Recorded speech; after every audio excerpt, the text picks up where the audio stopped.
Bismillahirrahmanirrahim. Assalamualaikum warahmatullahi wabarakatuh. Baik, kembali lagi bersama saya Akbar Sanjaya dengan nomor induk mahasiswa 181410209. Baik, di sini saya akan membuat video untuk memenuhi tugas ke-17 dari MK Pasar Modal Syariah. Di sini saya akan menjelaskan rekening efek syariah, rekening dana syariah, dan rekening tabungan syariah, serta syariah online trading system. Selanjutnya ada mekanisme perdagangan saham, analisis fundamental dan analisis teknikal.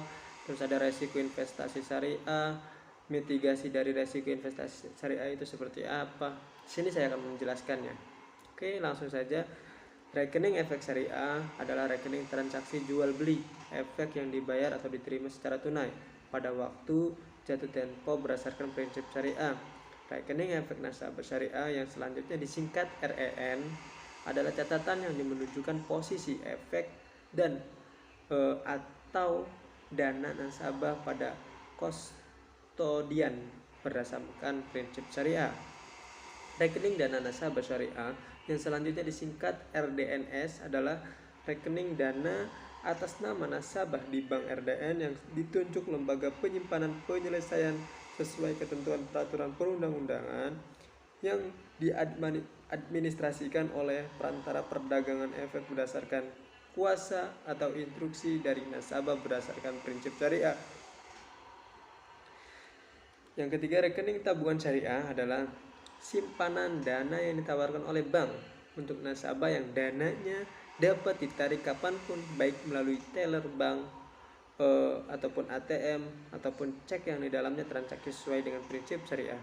Selanjutnya ada syariah online trading system dalam disingkatnya SOT. SOT di sini adalah sistem transaksi saham syariah secara online yang memenuhi prinsip-prinsip syariah di dalam modal di pasar modal. Fitur utama SOT adalah sebagai beberapa ada fitur di utama dari SOT.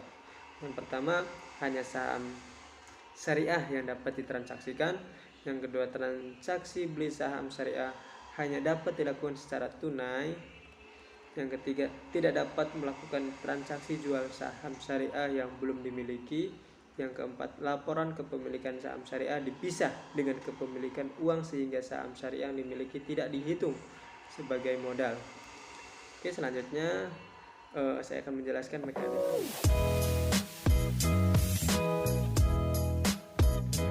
perdagangan jual beli saham ataupun transaksi saham. Dalam segmentasi pasar dan penyelesaian transaksi, di sini ada pra pembukaan, ada pra penutupan dan pasca penutupan.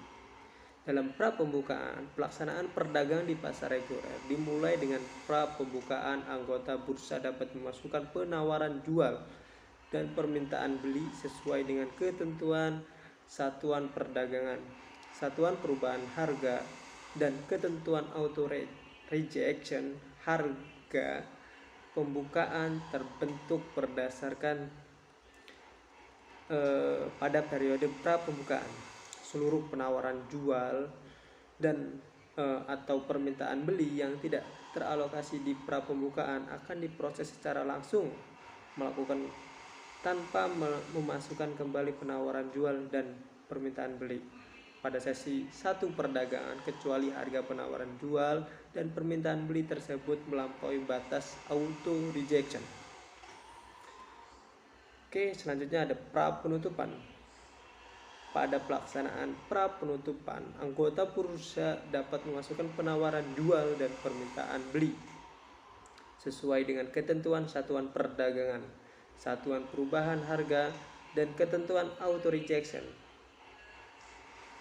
Selanjutnya, pasca penutupan. Dalam pelaksanaan pasca penutupan, anggota bursa efek memasukkan penawaran jual dan permintaan beli pada harga penutupan, dan JATS memperjumpakan secara berkelanjutan atas penawaran jual dan permintaan beli untuk efek yang sama secara keseluruhan maupun sebagian pada harga penutupan berdasarkan tim priority. Selanjutnya, analisis fundamental dan analisis teknikal dalam membeli saham syariah. Analisis fundamental, ada beberapa tipe investor ketika dihadapkan dengan resiko seperti risk averse, tidak menyukai resiko, risk neutral, dan risk shaker. Pada dasarnya, investor bersifat risk averse, sehingga dijumpai perbedaan antara investor dengan gambler. Investor menyadari tingkat resiko investasi saham, tetapi resiko tersebut telah dipertimbangkan secara fair dengan return yang kelak akan diperoleh. Berbeda dengan gambler, cenderung bersikap agresif dan spekulatif dengan keputusan investasi gamblang. Analisis teknikal. Analisis teknikal bermanfaat untuk memperkirakan harga saham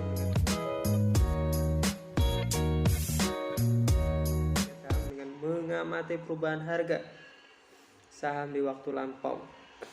Analisis teknikal dapat dilakukan untuk saham satu perusahaan atau kondisi pasar secara keseluruhan dengan menggunakan grafis atau indikator teknis. Informasi tentang harga dan volume perdagangan merupakan alat untuk analisis. Pada dasarnya, analisis teknikal adalah alat untuk menentukan kapan investor membeli dan menjual saham, sehingga memanfaatkan indikator teknis atau grafis. Dalam resiko investasi syariah, tentunya juga pasti akan menghadapi apa yang disebut dengan resiko dan pendapatan atau manfaat secara umum. Resiko dalam investasi syariah dalam Islam, resiko disebut dengan istilah gharar, yang berarti ketidakpastian. Ibnu Qayyim menjelaskan bahwa gharar adalah kemungkinan ada dan tidak ada. Menurut Van der Heyden, kategori ketidakpastian dapat digolongkan menjadi 3. Yang pertama risk, yang kedua structural uncertainty, dan yang ketiga unknowables. Oke, selanjutnya mitigasi dari resiko investasi syariah. Ada beberapa susunan dari mitigasi. Yang pertama diversifikasi. Sebagai investasi syariah penting sekali diversifikasi. Diversifikasilah portofolio investasi. Jika saat ini terbiasa investasi emas syariah, cobalah investasi reksadana syariah dan saham syariah. Dengan begitu, resiko pasar modal, resiko pasar, dan resiko nilai tukar pun berkurang. Oke, ada selanjutnya tahu waktu jual dan beli. Seorang investor harus paham kapan dia menjual saham dan kapan dia membeli saham melalui beberapa analisis teknikal yang dia analisis. Selanjutnya update berita ekonomi dan finansial. Selanjutnya prioritas investasi jangka panjang. Oke, hanya itu yang dapat saya sampaikan. Kurang lebihnya dalam beberapa kata-kata yang saya jelaskan tadi, saya mohon maaf jika ada beberapa kata yang salah. Wabillahi taufiq wal hidayah. Wassalamualaikum warahmatullahi wabarakatuh.